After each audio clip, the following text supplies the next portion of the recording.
I asked you where you're from, you said you're stateless. I Yeah. also feel that way.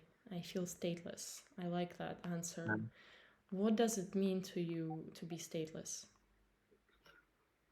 Um, everyone, I mean, nation state is a made up concept that people have been buying into last 300-400 years.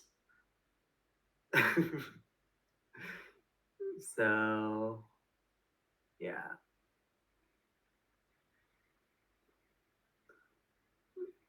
Like, why When play I this game? huh? Why play this game, right? Yeah, why play this game? It's like the game has been more rigid like last 300 years, I guess. After people being able to share the information through the printing press and news media, people start having this somewhat more rigid form of imaginary community. Yeah. When you talk about communities, what do you mean? And do you belong to the communities? And if so, which kinds? Or if there's your community, can you describe it? My community, not so much. I mean, I do miss the strong sense of belonging and being part of the community that has the common goal, common purpose. But in the modern world, it is quite missing. There is not so much strong sense of the community. And I think it's important to restore this feeling of belonging and togetherness or we space um, in the way that is not so destructive, like nation state having too much strong sense of community that actually uh, brought wars. Yeah. Mm. So, where's the balance between belonging to a certain direction, to a certain, let's say, ideology, and to have a strong individuality? How one decides what's the balance for them? Mm, not so much clear answer on that. I don't have a much clear Mm-hmm. answer. Mm-hmm. I mean, when I say balance, I think it's like a dynamic process. So it's changing with life, and sometimes I need more community, sometimes I need more of a long time. Sometimes it's okay to have digital community, and sometimes it's much better to have physical people around me. So it really changes. What brought you to Portugal these days? And I mean, we're talking about statelessness, but still, you decided to be here at this time. Yeah, Why are you here? because there are lots of hippies and lots of digital nomads here in Portugal. Yeah. So yeah, and here it's more psychedelic friendly space. So yeah, intuitively, if I come here, I will meet some hippie people, and I will meet some value aligned people, Mm-hmm. possibly. Yeah, that's Okay. why I came here. Right, makes sense. I met you at the gathering of the tribes in the north of Portugal, and I felt like you summoned me in. I was like, almost like being a zombie. Like just came to you and said like, "Hey, what's up?" Uh, You have a very strong field. You have a very strong energetic field that is very. Um, I feel like once you're ready, once one is ready, they're ready to meet you. And in some ways, when I introduce you, I say you're the AI embodied. I don't know why, but can you tell me why? Maybe tell me your work with AI, understanding how AI is affecting the humanity at this time. Um, AI is basically replacing um, human cognition. I mean, there is still something that humans can do. In cognitive science, it's called a relevance realization, meaning it is humans are able to shift their focus. Yeah, the focus of the awareness. Machines are having difficult doing it yet. Yeah. Um, yeah. And do you work with AI much? How does it help you to do your life? I try to replace these manual writing tasks and replying and communicating with people on the internet. I try to replace it. Um, it's it's somewhat useful, but not fully replaceable now. Mm-hmm. But within 1 or 2 years, I think it's going to be um, easily possible.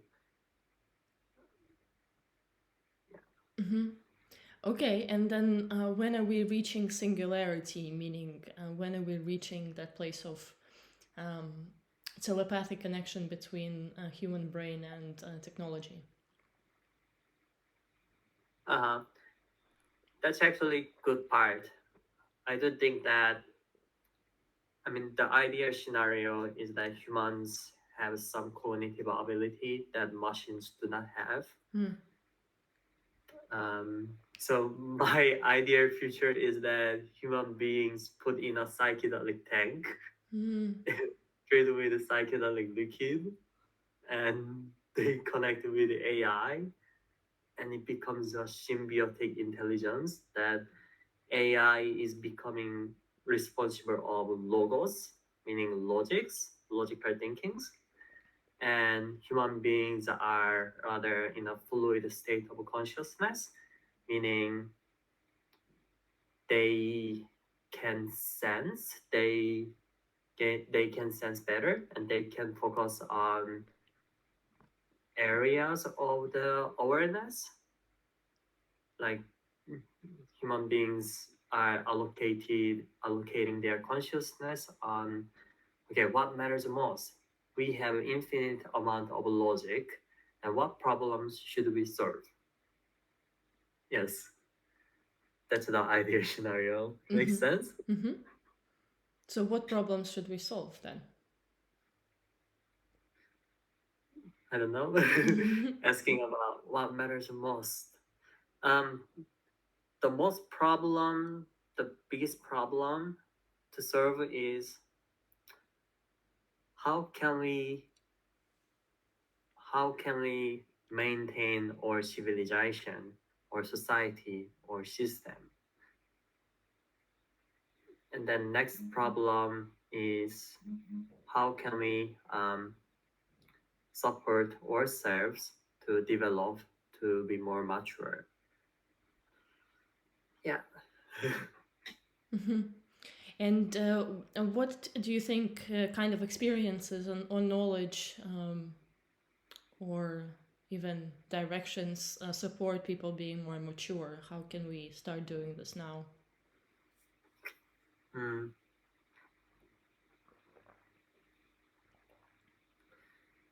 There is not so much structured way of making one's mind to be mature. Mm.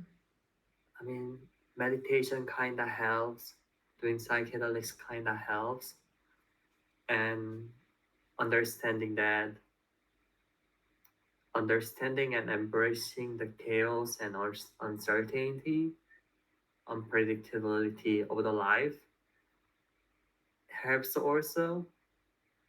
But how can we do that in a structured way? Yeah. Mm-hmm.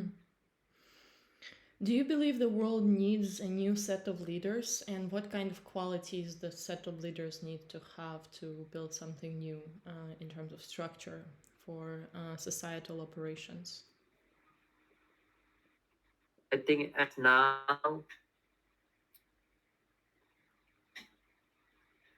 people are good at building structures, maintaining the structures.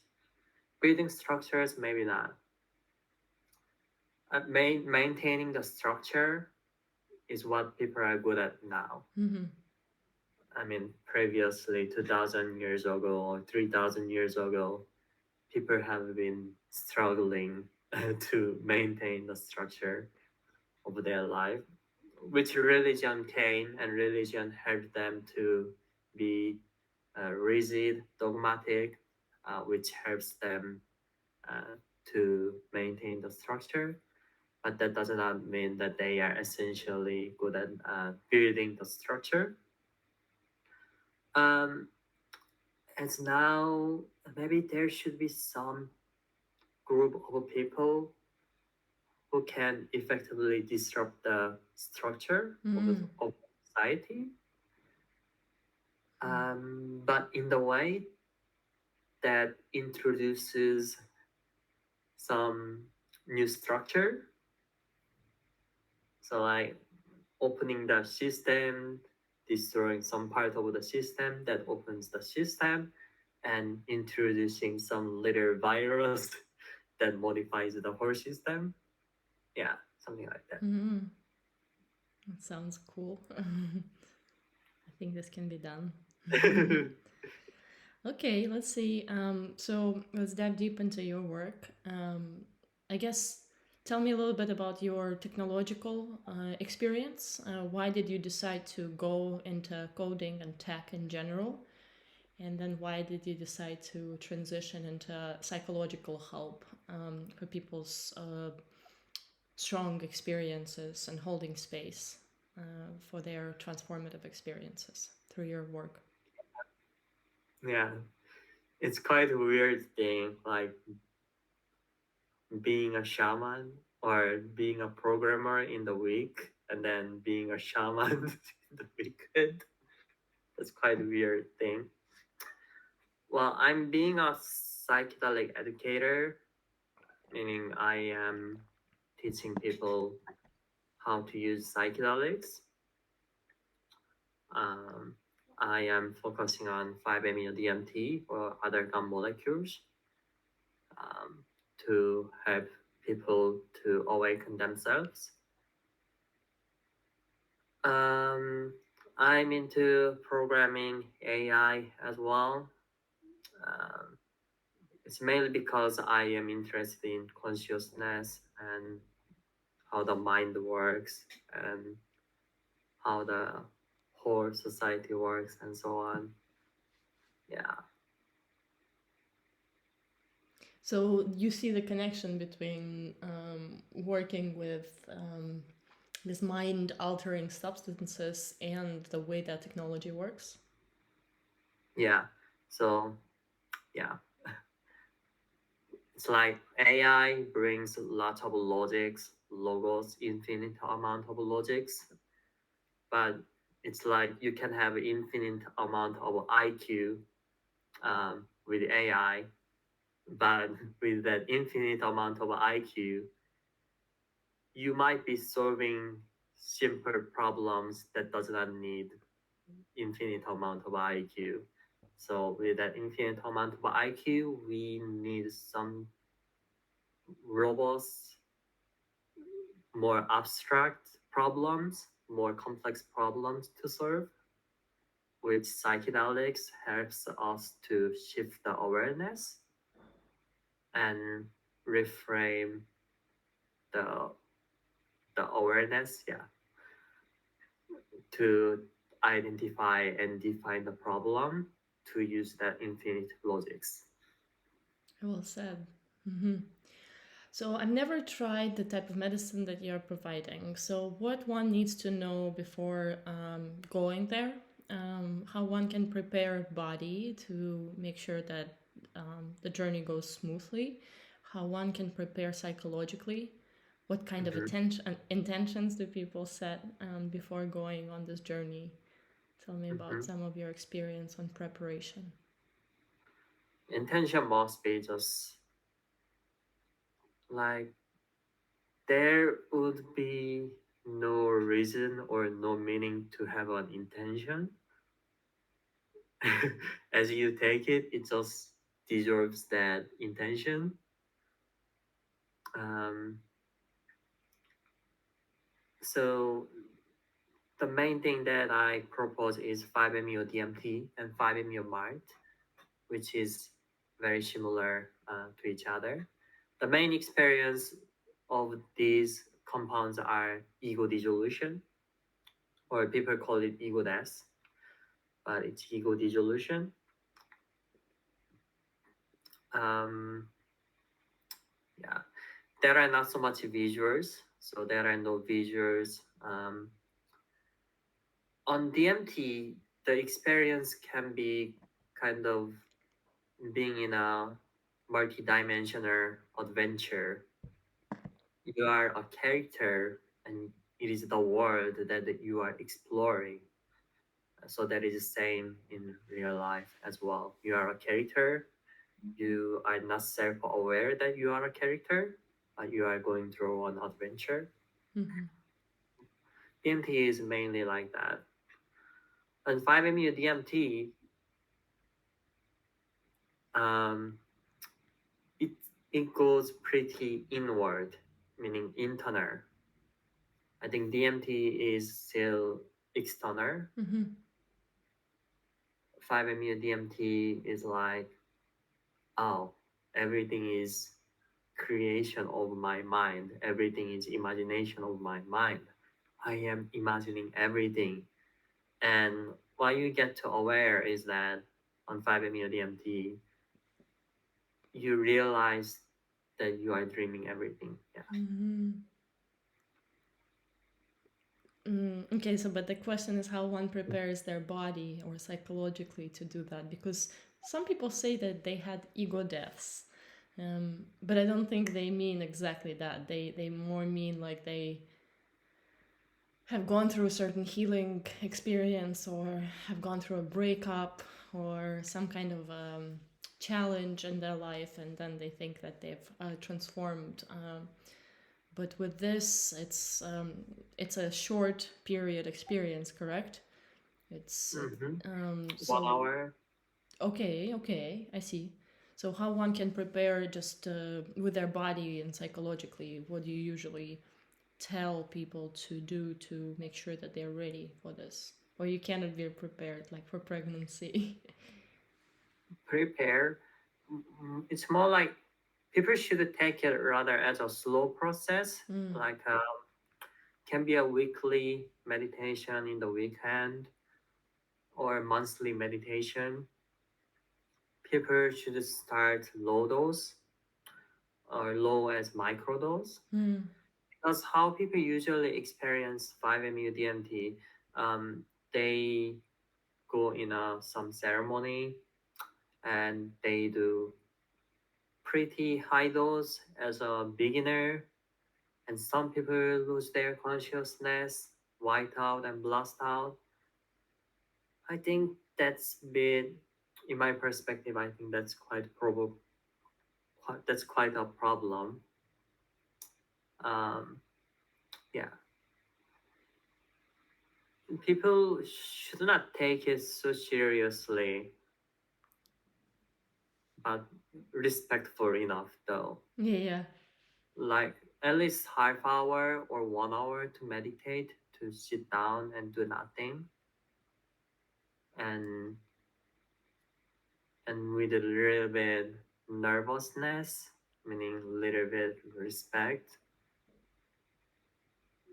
um, that will be enough to embrace the experience. Yeah, Mm-hmm. and yes, start low always. You Mm-hmm. can slowly increase a little bit more and a little bit more. Mm-hmm.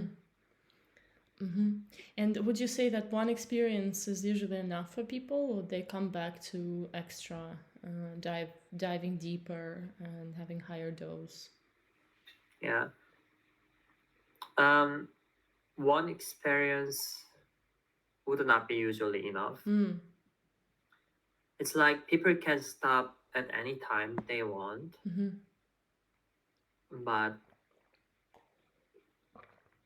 like start low and go through the breakthrough, meaning your paradigm is fundamentally shifted in the breakthrough. For example, when I used to have chronic intense depression, on the 20th trip that I started low and gradually increased up, I experienced that I am creating and imagining everything. I am creating my own suffering. And yeah, since then, I mean, I also realized that ego death is an illusion. So ego is something that I am creating, imagining. So actually that ego does not exist.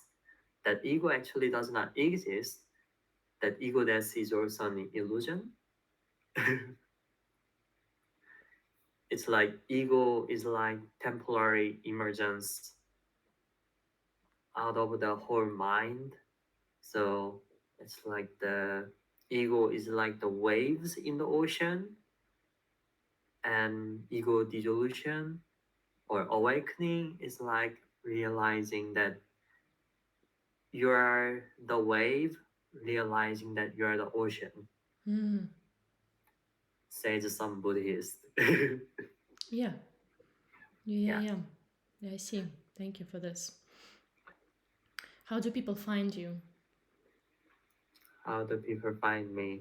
Mm. On internet, Mm-hmm. search Psygen Lab, then people can find me easily. Mm-hmm. Mm-hmm. And do you like to be appearing online? And for you, what is the real difference between seeing yourself in digital form and connecting with people in physical? Do you think there is much difference? Do I like to be appearing on online, like on YouTube? Mm-hmm. Sure. I mean, I already have a YouTube channels. Yeah.